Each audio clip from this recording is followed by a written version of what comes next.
Well, hello, everybody. Hopefully you can hear me well. And let me be the first to just say thank you for taking some time out of your busy lives and maybe a little lunch break to talk to me today about a very important topic facing our country. And we're here to talk about college and the investment of college. So, a couple bits of groundwork, a couple things. One is my assistant Rose is going to be on today moderating. So, if you have some questions, and you want to get chatty, you can type that into the chat box. That'd be great.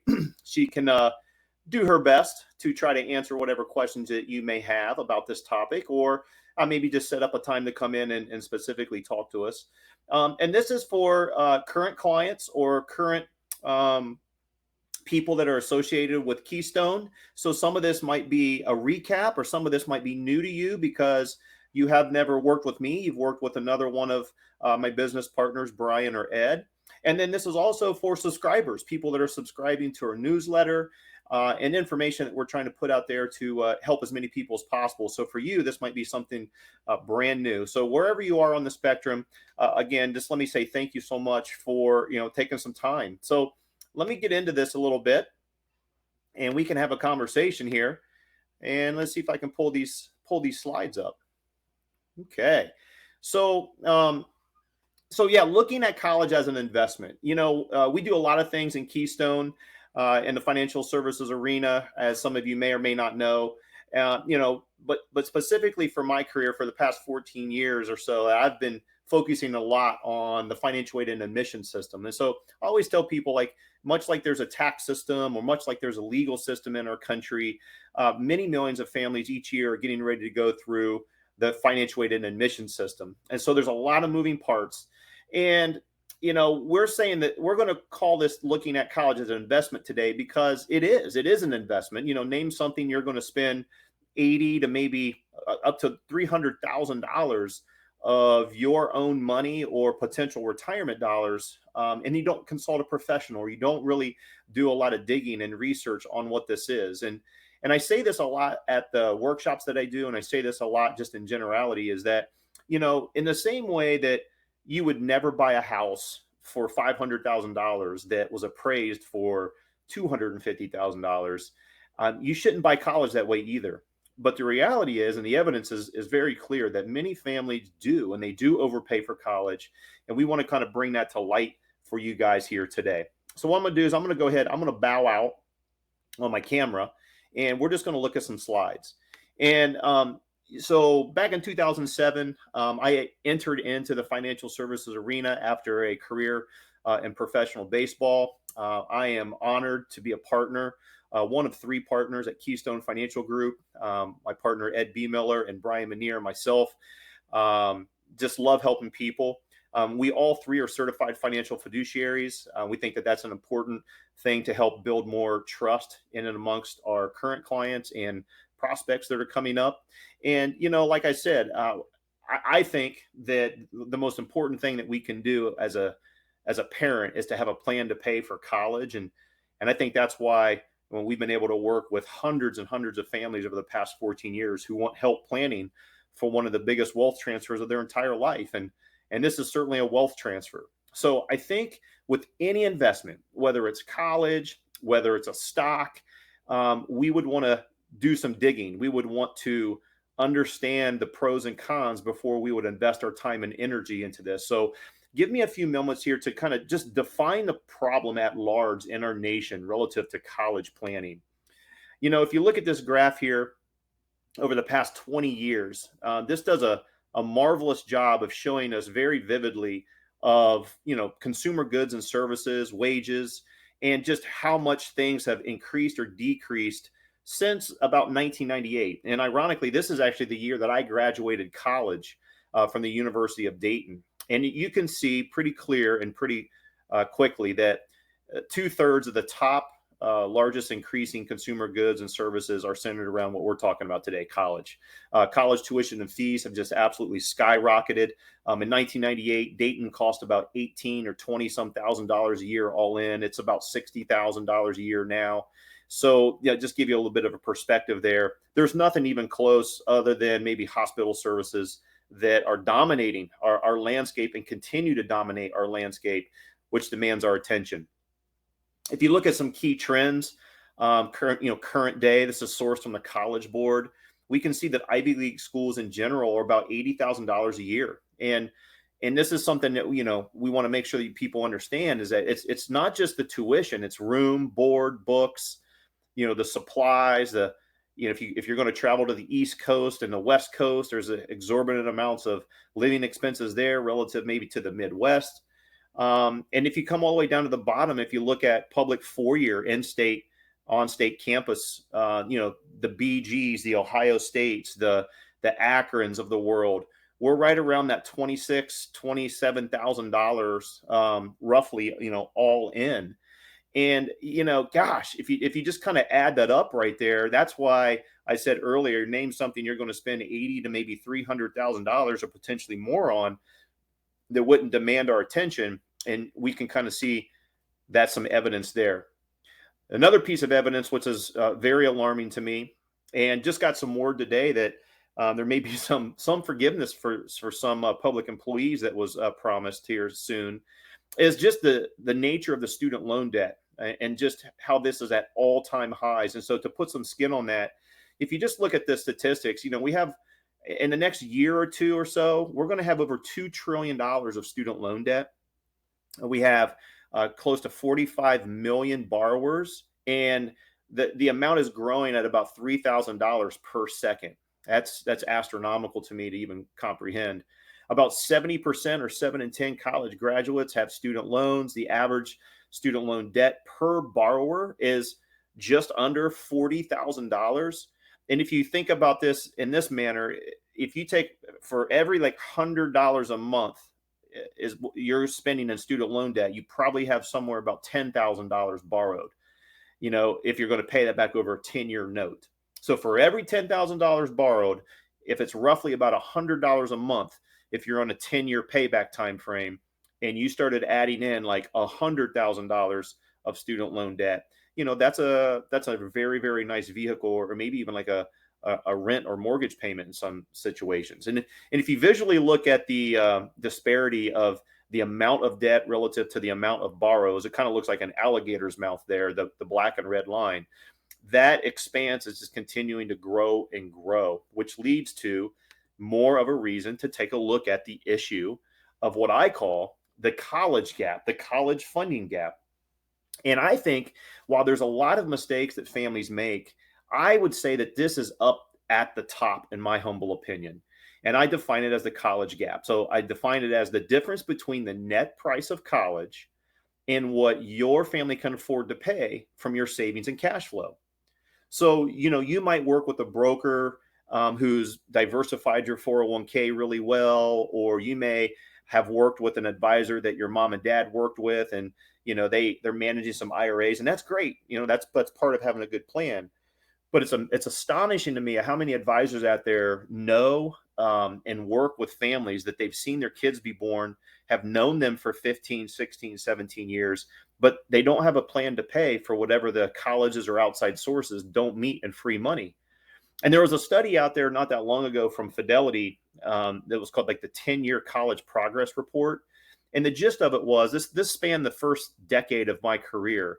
But the gist of it is that, a lot more families are conscious about borrowing, but even still, only about 29% of the total net price of college has been saved by people like you and me. And I have 3 kids myself. I have a senior, a freshman, and a 4th grader. And that 29% shouldn't be dismissed. I mean, that's a blessing. But then it just also begs the question that where is the other 70% going to come from? And is it worth the premium? And not a lot of people know how to bridge that chasm right there, which I'm calling the college gap. And we're going to take a look at that here a little bit and how we can help people think through that so they don't overpay. So yeah, the question would be how would you fill the gap? And for many people on the call, they would say, hey, I have no clue. That's why I'm on the call. We're trying to figure that out. Some people would say, well, we have a 529 plan, or I'm going to have grandma and grandpa help out. And they have funds. They have a little bit of an idea, a cursory idea, but they don't really have a solution to that. So yeah, what would you do to fill that gap? Well, these are some common ways that some families throughout the nation fill the gap. and I just want to go through those briefly. One is the private scholarship sector. And while it's true that there's millions of dollars, of financial aid and tax relief that's available to people like you and I, the reality is that very few come through this sector. To be quite honest with you, I would say maybe 2 to 4% of all the money out there comes in this type of piece of the pie, so to speak. So you don't want to spend 97% of your time looking for 3% of the crumbs to bridge that chasm, or you might be disappointed. Now, there are some sites out there like capex.com or collegeboard.org, fastweb.com that are very reputable, and there's thousands of maybe opportunities out there. But you want to temper that and use this maybe as a supplementation to that gap, not the full solution. Another way that families like to bridge that chasm is through early college credit programs, AP, CCP. Those can be wonderful, but sometimes those can be like overused, and not everything transfers the way that you think it's going to transfer. So you just want to make sure that you're in the right path and you're using the right early college credit programs based on your special situation. This is why we have a college career coach that meets with all of our students their entire high school career and families to make sure that looks good. But that could be a little bit of a help source there. And then like the article said, is a lot more families are saving, but is it going to come from cash? Is it going to come from your retirement accounts, or do you have a brokerage, bonds, CDs, grandma and grandpa's? And furthermore, like I said earlier, how long will those last? I haven't looked most recently, but I think the trend's still true that the average amount of money in a 529 plan is roughly about 1 year at a state school. And so that's a blessing. But to the article's point is, where would the other 3 years come from? And furthermore, as we might see a little bit later, is that depending on where you have saved your savings, or where that money is harbored, whether it's in your name, whether it's in your kid's name, whether it's a custodial account, whether grandparents have it, can have an impact on the amounts of grants or scholarships you otherwise could qualify for. So that is interesting as well too. And then a lot of people are going to have to go down the borrowing. That vein of going down borrowing it's real. I just showed you the statistics, and there's a good probability that most people on this call that are going to have to send their kids to college are going to need to look down this type of avenue. And then, there's bank loans. There's types of loans where it's really not credit based, to where you can just have a signature and you have the remaining gap funded. And maybe that's the best way. Maybe it's not. Maybe your family's going to finance it. I found out after I graduated college that my grandma actually loaned my mom and dad money for my college and charged them interest. So that was interesting. How much can you borrow in your student's name? All that to be said is that these are ways that families are going to have to borrow, and they're going to need to know about, because some are way more advantageous than others. And then everybody on the call is going to need to go down through what we call the financial aid system, the portion of merit-based and need-based calculations to figure out if your family qualifies for any of those. And we label that as free money versus self-help, as you can see right there. Self-help would be in the form of like a loan or a job, if you will. So wow, those are interesting. And it's also interesting to know that not all colleges are created equal. Some schools will meet 100% of need. If you show a need, they'll meet that. Others might only meet 30 to 50% of that. And out of that, how much of that is free money or gift aid, and how much is loans? That's an interesting concept too. So it would be nice to know that internal financial history. And sometimes this is often what makes expensive private colleges cheaper than state schools. And what I put down here at the bottom, and what we try to empower our families to understand, is that if you can know these types of statistics and metrics before you apply, it can help you be a better investor. In the same way that you wouldn't buy that house for $500,000 because you have that empirical data that it was only appraised at $250,000. If you had some more empirical data on the internal financial history of colleges, then maybe your school list would change, and maybe you wouldn't spend so much to get that undergrad piece of paper. So, okay, let's bring this actually into clarity. Let's actually do a quick case study. And And I run this case study a lot to kind of prove a point. So we have Northwestern versus Kent State. Now, I'm not saying one is better than the other, but what I'm looking at here is like if we worked with the child, they've worked with our career coach, they're a great fit at both of these schools. They have the opportunity to maybe get accepted in there. And if they did, we wanted to understand how much it's going to cost before they step a foot on campus. So one of the things that you can see on the screen is the cost, the EFC, and need. And I just want to point out real quick that the EFC stands for expected family contribution. And this is based on a myriad of different financial questions and how much income you have and where you put your money and where you save your money, if you have rental properties and all the like. And it's going to be different for everybody. And I would encourage anybody on this call that hasn't gone through this or that already isn't a client, that you need to understand what that number is first before you have a basis of what you think the colleges or institutions can expect you to pay. And I'll show you what I mean a little bit later. But on this example, this family is expected to pay about $23,000 a year based on their current financial situation. So if you do the math, the cost at Northwestern minus what the government expects them to pay or what the school expects them to pay gives them a need of just over $54,000. You do the same concept on the right-hand side at Kent State, and they actually show a little bit of a need if they got into Kent State. Well, what we know is that historically, if you got into Northwestern, they would meet 100% of your need. And of that, as we can see, darn near 100% of that is gift aid, free money right off the top from their endowment fund. And their endowment fund is in the billions, 10, 15, 12 billion, somewhere around in there. That's an insane amount of money. And that's kind of where that gift aid could be coming from. And then the rest is very small in the form of self-help. Now, some schools like Northwestern or some of these even more elite schools, it's just if you get in and you show a need, it's all met with free money, no loans. Kent State, however, has a different internal financial history. If they got in, they only meet about 63% of your need. And out of that need, a 70% or so is in the form of free money, and about 30% is a form of a loan or a job like a work study. So that's kind of interesting. And so if you took that to the nth degree, and I said, well, then what is the net cost to go to those schools? That's where we want to kind of step in and where we want to start to define a little bit more in detail what this investment of college is going to cost people. So what I want to do is I want to transition just real quick, and hopefully you can see my screen here. And this is an example of a tool that we use. It's one of the best tools that I've seen in the entire country. And we use it a lot to make sure that our families are being good investors for college.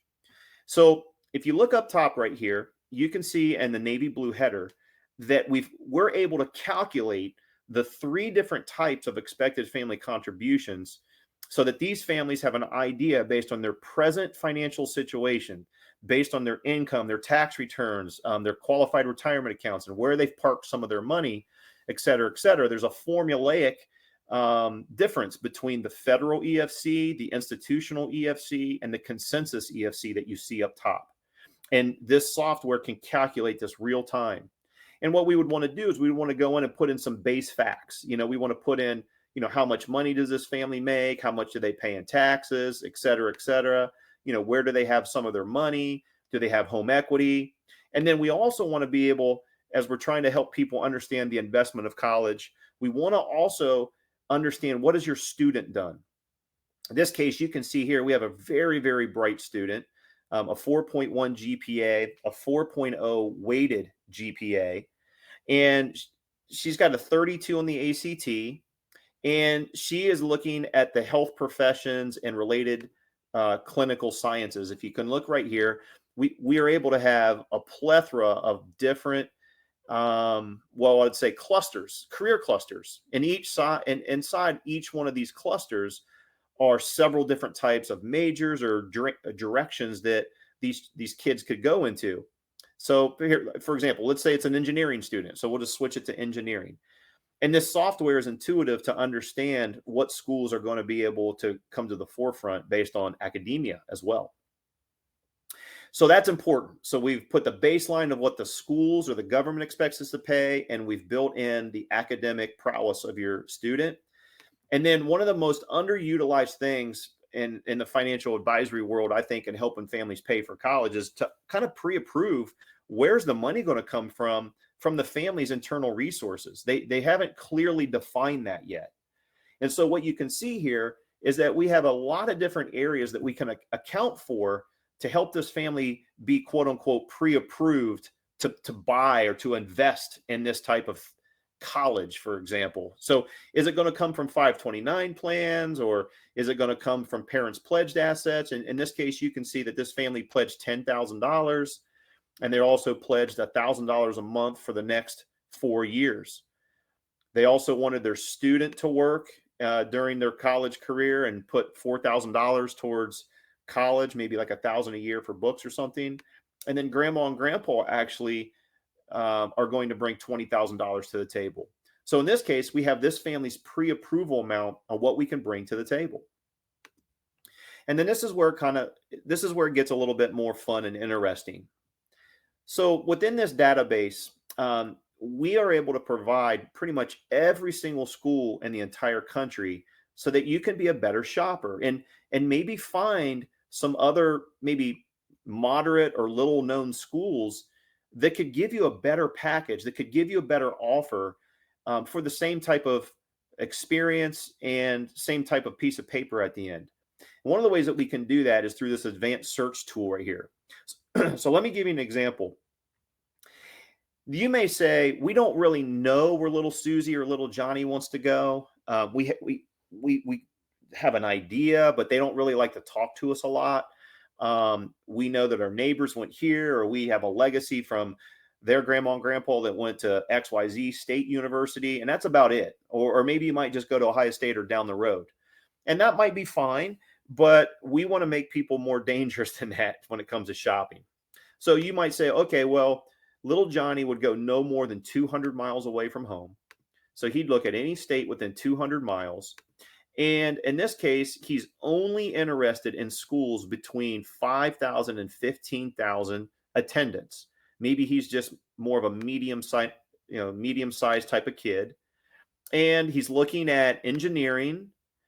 And we want to look at every single school in the country that's going to give merit-based scholarships based on his GPA and test score that I just entered in a minute ago. Ready, go. And now here's a list of 16 colleges that have fantastic engineering programs, where they're ranked in the nation, the percentage of need met, their cost of attendance, and then you can see right over here to the right, the actual automatic or average merit-based monies that you're going to get right off the top. So ironically, my alma mater, the University of Dayton, is number one. So if this kid gets into this school, they're going to throw automatically $25,000 a year right off the top for this family. So you might say, well, he doesn't look at he doesn't really like engineering. He won't look at health professions. And they actually would go a little further. They would look up to 500 miles away, and they're looking at any size school. They don't really care. And you know what? I want to do a search that does not exceed a funding gap of 50 grand, meaning like if we can't come up with something, we don't want to pay more than $50,000 net total up top. You can do that, and it'll go ahead and scour what schools are out there that would give this family a net funding gap of $50,000 or lower. So you can see here, Georgetown College in Georgetown, Kentucky. It's 1,100 enrollment. It's only 155 miles away. Got a health profession major. And based on this income and assets for this family, they're going to throw $31,000 a year off the top. And their funding gap is only going to be about $27,900. If you can see that over here to the right-hand side. Phenomenal, efficient, amazing way to do a school search. You know, you'd be amazed at how many people I ask them to bring in a list of 5 or 6 schools, and it's always like Ohio State, OU, BG, and that's about it. And there's a lot of schools out there. It's just you need to know how to get them, and this allows our clients to do that. So then once you build a school list, you can see here that we have a school list going. It's by no means the final list, but what's also informational for people is if I'll pick on Dayton again, since this is my alma mater. This is what I was alluding to earlier, is that if you knew the internal metrics of their admissions over here on the left-hand side, where they're ranked nationally, when their early action deadlines are, and if you knew the internal financial history of that school, so right there in the middle, the box called the financial aid button, this basically gives you a recipe of how the school is going to give out money. It's going to let you know what the cost of attendance is. It's going to let you know what financial aid form they require. So even though Dayton is a small, medium, private college, they only require the federal financial aid form. They don't require the institutional methodology, which is a different financial aid form which calculates things differently. And if you show need in this school, you can see right here, they show how much they meet. They even show, if you're not going to have any need-based aid, what the average non-need merit is. And then they also break down what is the endowment. If they broke down their entire endowment, divided it by the boys and girls that go to that school, every school or every kid at that school would have about a $47,000 amount to their name. That's kind of how financially strong Dayton is. But here's the most important part of all of this. If you don't get anything more, this is the most important part relative to the topic today: college as the investment. How do you define the ROI as you're looking at colleges, the return on investment? If I'm going to spend X, how do I justify this as a good return on investment? So in the same way you would buy Apple stock and hope to goodness you sell it for double, how do we justify that for college planning? Well, if you come over here, it's all about the outcomes. I can talk to you all day long about where to save for college, which is important because I think, where you have saved your money is important. But I can talk to you about schools. I can talk to you about where to save. But I want to talk to my families first and foremost about how they're going to pay for college based on these outcomes. So here you go. If we know the major group, in this case, at the University of Dayton, engineering, we can share all the income quartiles over a 1, 5, and 10-year period, from the 25th percentile all the way up to the 75th percentile, and then the average salaries that we can project based on surveys from the University of Dayton graduates who earn their engineering degree. Okay, and we can do that for every single school. So in this case, we have some data that says we're going to make about $61,000 on average the first year annual salary if I can get this degree for this child. And that's a really important part of the first leg of defining what the ROI is. Because the other part is that in order for us to say this is a good, a great, or an ideal, or a cautionary type of investment, we want to put some parameters around this. So we would want to say that obviously if you can get in, if you have no loans, that's ideal. If the net cost is going to be no more than the federal direct student loans, which currently sits at a maximum of $27,000 per student, that's, loans that your kid doesn't have to, or you don't have to co-sign for. It's in your kid's name, 27. That would be a great net investment to justify the ROI. But where we really get kind of picky is that we would say the next step is if your net total are loans that are under your first year salary, we would say that's a good investment. But anything above and beyond that is a cautionary investment. So let's take that into practice. So let's close that up. And let's go to my favorite thing on this whole process here, which is showing people at a very granular level on every school that they're looking at, is this a good, ideal, or cautionary type of investment? So here we go, University of Dayton. If we break down the net cost projections at Dayton, we have all that in the data. But it's not just stagnant. We can go in and actually put in real stuff. So for example, a lot of colleges now are freezing tuition. And as you can see right there, you can see that Dayton has their tuition frozen at $47,000. And I did that manually for this family so they can see that that's more apropos. Well, this was their room and board, but you can see that the junior senior year, we had a discussion and said, little Johnny's going to probably live with a few other dudes. And we think that we can save about $5,000 a year on room and board. So let's purport in 10 grand a year. Let's project that in there. So we did that. Books and supplies, about $1,000 a year, put a little inflation in there. And then the travel and miscellaneous was overstated. This family lived close to Dayton, so even though they said maybe like 23 or 24,000 a year estimated for travel miscellaneous, we knew that that was high. So we went in and we just said, man, maybe 1,000 a year or so. Just put that in there to where we have something in there, but it's not what they're putting on their website. Now, we also know that we had the award from the family. So we populated in the average non-need merit at that time from Dayton. This is what they offered the family. And then their son actually procured an outside scholarship of $2 grand. You can see right there, but it was only for the first year. So if you close that up, we have an amazing, a lot more detailed net cost projection over the 4 years at UD. Now, remember how I talked about the pre-approval amount? We took that pre-approval amount and they were willing to bring about $14,500 a year from their own resources or various resources like we talked about for a total of $58,000 over that 4-year career. So here we go. Here's the second part of justifying the investment.